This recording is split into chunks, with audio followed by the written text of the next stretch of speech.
Olá pessoal, de volta com o Semicast. Ricardo, como é que você tá? Tudo bem? Tudo em paz, Carlinhos. Ricardo, saiu, a gente tá gravando numa quinta-feira e saiu na quarta-feira, quer dizer, um dia antes, a primeira pesquisa nacional sobre as intenções de votos para a Prefeitura de Maceió.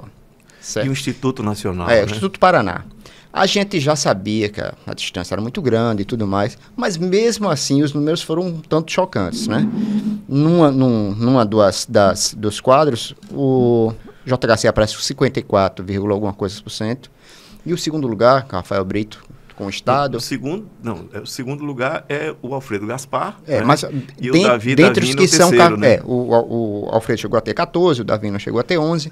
Mas dentre os candidatos, o Rafael Brito com 3,6%. 3,8%. 3,8%. Eu roubando ainda 2 décimos do Rafael Brito. Eu não posso Você é malvado, cara. Assim, é impactante essa distância. Não sei se isso já aconteceu na história, eu queria que você falasse sobre isso. Mas há alguma oportunidade, alguma chance do Rafael Brito, eu não digo nem ganhar, mas melhorar esses números significava, assim, incomodar o JHC? Veja só, você tocou num ponto interessante, que assim, alguns governistas com os quais eu já conversei e converso com alguns, por incrível que pareça, e dizem, olha, o Ronaldo Lessa em 1992, né, era o candidato ali em terceiro lugar, só que ali tinha 3 candidatos, 2 candidatos muito fortes, eram o Theo e o Zé Bernardes, né, que imaginava se iria para o segundo turno, ia haver no segundo turno, e o Ronaldo era chamado candidato garçom, porque era 10%. Né? É possível, você indaga, né, repetir, por exemplo, o que Ronaldo Lessa foi em 1992? É possível, sempre é possível. Né? Quem sou eu dizer que não? Né? A campanha propriamente ainda não começou, apesar de ter começado sim, desde o ano passado. Né? O Rafael Brito foi anunciado como o candidato do senador Renan Calheiros, do MDB, e particularmente o senador Renan Calheiros, que foi escolhido, disse, não, é esse aqui, o boi no lambe e acabou, né? Até peça publicitária do Rafael Brito já, né? Pois é, exatamente, que seria o tio Rafa, né, no caso, né? O tio Rafa seria o candidato do senador Renan, do MDB, portanto, à prefeitura de Maceió. Especulou-se em determinado momento Zé Vanderlei. Zé Vanderlei teve um bom momento que poderia sim ter sido prefeito, mas aí tem aquela história, né? Imagina-se da maldição, né? Do MDB em Maceió, e ele perdeu naquela disputa com o Alberto Sexta-feira sem hífen. Isso. E o Cícero Almeida, que ganhou aquela eleição para a prefeitura de Maceió. É muito difícil a situação do Rafael Brito e muito diferente também do Ronaldo Lessa, por alguns motivos. O Ronaldo tinha uma história de vida, de militância política, foi preso na época da ditadura, foi militante do movimento sindical dos engenheiros. O Ronaldo foi deputado estadual, um ótimo deputado estadual. Eu fui testemunha, acompanhei aquele mandato do Ronaldo. Depois o Ronaldo foi vereador de Maceió, ou seja, tinha um estofo que chegou àquela eleição, embora fosse o azarão, tinha uma história de vida na atividade política que o Rafael Brito não tem. O Rafael Brito entrou na política como? Pela mão do sogro. O sogro dele, para quem não sabe, é Otávio Lessa, que foi presidente do Tribunal de Contas do Estado de Alagoas, ou mais apropriadamente chamado de Tribunal de Faz de Contas, porque não serve para absolutamente nada. E hoje é quem manda lá, né? Ele é um articulador nato. Aliás, eu digo sempre, é o mais hábil integrante da família Lessa na atividade política. Ele é muito esperto, ele tem uma esperteza política que é rara. E quem tem essa esperteza política vai longe. Ele já foi bastante longe. Ele levou o Rafael Brito para a equipe do Renan Filho, na época da formação do primeiro governo do Renan Filho, da seguinte maneira: era um representante do PDT. O Ronaldo não queria, enfim, não imaginou que fosse o Rafael Brito, mas o Otávio disse, não, bote ele, é meu genro, né? Meu genro, vou estar ali e tal.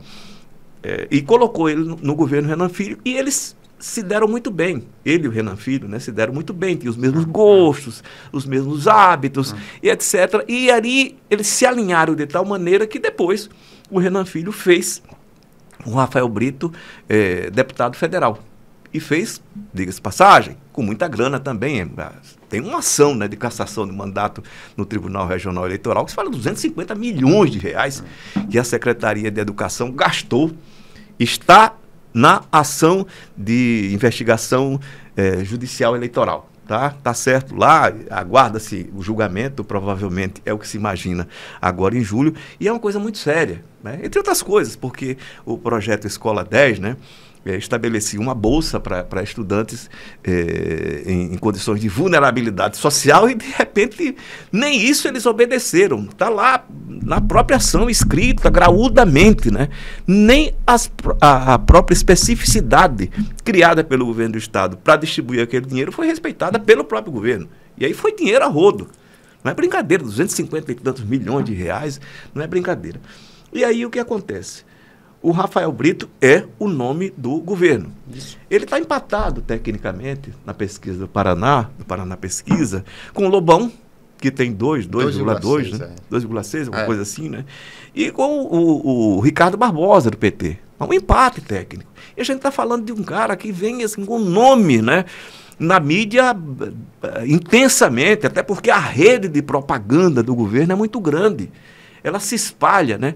E vem o tempo todo. Eu estava vendo essa semana, né, na véspera da divulgação do Paraná Pesquisa, alguns jornais traziam, né, e sites, né, que as pesquisas internas animavam o Palácio. E é bobagem. Teria 2 dígitos, né? O Ronaldo Lessa tinha uma circunstância histórica diferente, tinha um currículo, estofo político, história política. E naquele ano, se você lembrar, foi exatamente o ano do impeachment do senador Collor. E entre os postulantes, o único que não tinha tido uma relação política com o então presidente Collor era o Ronaldo Lessa. O Theo teve, né, na eleição para o governo do Estado, e o Zé Bernardes também teve com o Collor eleito presidente da República. Ele terminou apoiando ali, como muita gente, né? Aqui apoiava... República de Alagoas, né? Exato, República de Alagoas. Então, o Ronaldo era o diferente ali. E o Ronaldo conseguiu canalizar toda a rejeição que havia ao Collor, juntamente com aquele jogo dos dois, porque o Theo batia no Zé Bernardo batia. E o Ronaldo terminou sendo preservado nessa história. A história do debate, né? Que o Ronaldo foi muito bem, né? E o Ronaldo é um cara que tinha conteúdo, né? Tem conteúdo, né? Evidentemente, houve um desgaste da imagem dele, depois, principalmente no segundo mandato ao governo do Estado. Como prefeito, ele foi muito bem, diga-se passagem. Depois, o governo do Estado, o primeiro mandato foi bem, e no segundo já não foi tão bem. A reeleição, para mim, é uma tragédia na política nacional. Mas hoje não. O Rafael Brito continua sendo um lixo desconhecido. Eu comentei com você, um dia desse eu estava num determinado estabelecimento aqui, e ele chegou, né, o Rafael Brito. E, gente, vamos lá. Não é pessoal, estou falando do homem público. O cara chegando num ambiente em que ninguém vai falar com ele. O cara é candidato a prefeito de Maceió, o cara é deputado federal, foi secretário disso, secretário daquilo, né? E ninguém foi cumprimentar o cara. Não vi ninguém virar o rosto para dizer, olha, é natural, né? As pessoas olham, nada, ninguém. Ele entrou e saiu. Eu, modéstia à parte, nem sei se isso é bom, preferia que fosse no lugar dele. As pessoas me reconheciam mais, me reconhecem, né? Assim, mas a condição dele era, a essa altura do campeonato, um cara para ser reconhecido. E repito, ele está na mídia todos os dias de forma positiva, por conta da máquina de propaganda do governo que trabalha efetivamente para transformar o tio Rafa, né? E você me perdoe, eu acho ridículo essa história, você se autocognominar, né? Tio Rafa. Sou o tio Rafa, já pensou tio Carlinhos? Sou o tio Carlinhos do cada minuto, já pensou? Seu vovô Ricardo, porque no meu caso não dá nem para ser mais tio, né? Avô, né? Vovô Ricardo. Eu acho isso ridículo. Mas enfim, cada um sabe a dor e a delícia de ser o que é, como você gosta tanto de dizer. Além do que? Além de todos esses óbices, tem o fato, como diz um personagem aqui, um observador muito arguto, né, da política alagoana, ele é o candidato do Calheiros. E como essa pessoa diz, né, o sonho de todo candidato a prefeito de Maceió é ter o Calheiros como oposição. Eu conheço essa pessoa. Você conhece essa pessoa, né? Você concorda com essa pessoa? Concordo inteiramente com essa pessoa. Ricardo, o Alfredo disse aqui, sentado, o Alfredo Gaspar, disse sentado nessa cadeira que eu estou, que não havia nenhuma... Não dá para concorrer com o JHC agora. É perda de tempo. É perda de tempo. O governo sabe disso. As pessoas sabem disso. Será que não é por isso que o governo... Porque eu não acho, eu acho que o Rafael Brito tenha um vislumbre de um futuro político. Ele acha que ele vai usar essa eleição pensando nesse futuro político. Há quem diga, desculpe interromper, é que o Renan estaria preparando ele para ser o candidato jovem ao Senado em 2026, para contrapor a um candidato de oposição a ele, né? Entendi. Então ele seria uma espécie de escudo da juventude para o próprio Calheiros, para proteger o Calheiros. Então, meio que respondeu. Ele não está entrando mais com outros objetivos políticos do que a vitória em si? Seria laranja do Renan em 2026, é isso que você está dizendo? Quase isso. Esse Carlinho é danado. Não sei, ele que sabe, né? Veja só, é isso. Até pouco tempo, como eu disse, se não fosse a mão do Otávio Lessa a puxá-lo, ele não seria um agente político, enfim, um personagem da política alagoana. Ele passou a sê-lo a partir dessa ajuda do sogro, né? E depois da ajuda do sogro, a amizade com o Renan Filho, né? Como eu disse, eles têm hábitos muito semelhantes e gostos semelhantes e aí se fizeram. Bom, eu acho que ele, alguma coisa ele vai aumentar, né? Não vai ficar só no 13%. Não, eu acho que ele cresce. Não sei se vai crescer o suficiente. Repito, eu não sou pai de Ná, né? Não sei se vai ser o suficiente para levar a eleição para o segundo turno e ele próprio chegar ao segundo turno. Mas, assim, acho que cresce. 3,8%. É ridículo, né? A essa altura já é ridículo, você imagina no final da campanha. E por fim, o quadro não muda não, né, para a eleição. Vão ser esses nomes que estão postos aí, né? Olha, se descobrirem que o JHC deu uma surra em praça pública na Dona Eudócia, aí eu acho que ele perde essa eleição. Ele perde essa, mas só assim. Não, eu estou colocando uma situação hipotética, que eu acho que não aconteceu, nem vai acontecer, mas enfim. É isso, Ricardo. Vamos aguardar as próximas pesquisas e o encaminhamento dessa campanha. Vou partir logo para a minha dica cultural. A gente conversa muito sobre cinema, né? Eu estava dizendo para você que eu estava meio desanimado. Engraçado, eu fico às vezes bem impressionado com esse gosto seu pelo cinema pornô, né? Não tem pior que eu não gosto. Quem disse foi o Cristóvão. Foi o Cristóvão, não foi? Você chamou lá para umas sessões na casa dele. Cristóvão. Isso não isso é fake news, né? Eu tava um certo desânimo, uma série de filmes que prometiam, mas não ia, e aí finalmente eu vi um filme que eu realmente gostei, que é A Fita Branca. A Fita Branca ganhou a Palma de Ouro de Cannes em 2009, eu não vi naquele momento, não tinha visto ainda, e ele estreou na plataforma MUBI, que fica no Prime, por isso que eu estou trazendo ele para cá. É um filme maravilhoso, sensacional, demais, fotografia em preto e branco. Fortíssimo.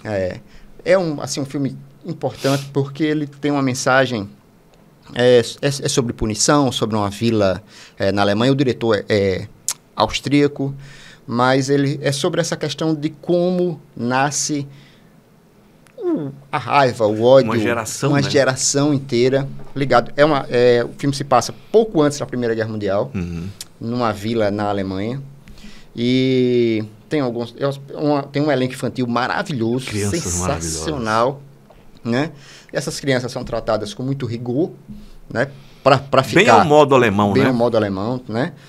Tem um pastor, tem uma série de personagens.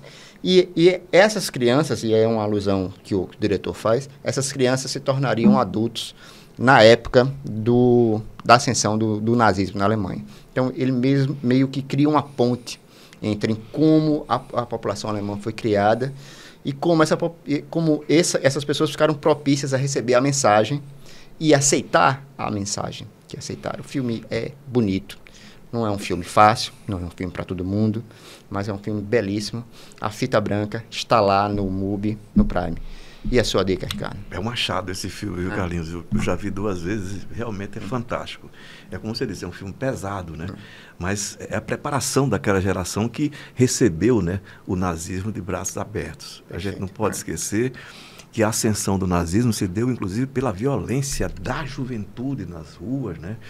Contra os comunistas, contra os homossexuais, enfim, e contra os judeus, né, na sequência. E foi essa geração, né, ali do filme A Fita Branca, que ascendeu com Hitler. A minha dica é mais leve. Você está muito pesado hoje. Ainda bem. É o documentário Lupicínio Rodrigues, Confissões de um Sofredor. Está no Curta On, né? que é uma plataforma muito interessante. Tá na net, tá na Claro. Muito legal. É um filme dirigido por Alfredo Manevi, né? Ou Maneve, não sei exatamente. E conta a história desse gaúcho absolutamente improvável. Um compositor da década de 30, 40, 50, que morava em Porto Alegre. E na época você não tinha essa comunicação fácil que tem hoje, e que passa a ser gravada porque alguém no Rio de Janeiro descobriu. Um cara viaja para Porto Alegre, conhece o Lupicínio e, enfim, leva uma música para o Ciro Monteiro. Ciro Monteiro era o chamado Formigão, né, que tocava com uma caixinha de fósforo, batia, né? Se acaso você chegasse no meu chateau, encontrasse, peço desculpa aos ouvintes e acompanhantes do CMCast, e essa música vira um grande sucesso. Elza Soares grava, um monte de gente gravou. Essa música foi sucesso do mundo todo, chegou a ponto de tocar em Hollywood, num filme que ganhou o Oscar de trilha sonora, sem que ele, né, Lupicínio Rodrigues, fosse reconhecido. E ele é autor, entre outras coisas, tem uma música, todo mundo que começa a aprender a tocar violão, das primeiras coisas que aprende, felicidade foi-se embora e a saudade no meu peito. É uma música belíssima, doce, e tem várias versões dessa música. Depoimentos fantásticos. Você tem Cazuza dizendo que ele foi a grande inspiração dele, né, como compositor. Veja o Cazuza. A mudança de chave do Cazuza, do rock para o MPB, foi com o Lupicínio. Pois é, Lupicínio, ele era absolutamente fantástico, aquela fala mansa, né? Ele falava de uma maneira muito leve, lenta, extremamente agradável.